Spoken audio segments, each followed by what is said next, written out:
The second website that I chose is Kialo Edu. I do really like to use discussions in my classes, and I do usually do at the beginning of the class and during the class sometimes.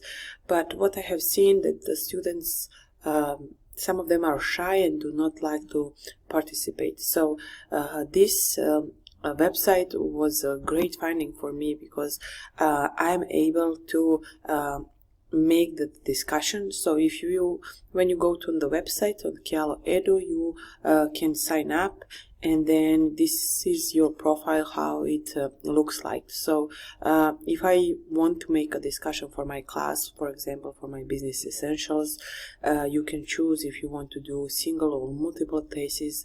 This time I'm going to choose the single one, and then the discussion title, I would like to discuss with my students what are the differences between local and global businesses. And then we can, language of course is going to be English, the thesis is going to stay the same. I can add the picture, tag would be local, it would be global, and then business. I could also put like Walmart because that's what we have in our town, and Dillon's, and then some other informations.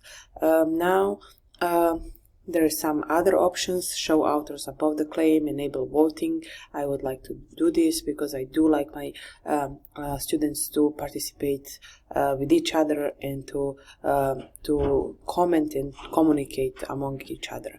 Also, there is to enable discussion tasks, different tasks that you are enable. So if we enable, I would like to choose vote claims, and then let's choose one claims, and then we can complete. Now my students can enroll. I would be able to add them, and then I can see who is choosing and what are they saying about this. Then we can come back together and then discuss as a group about this topic.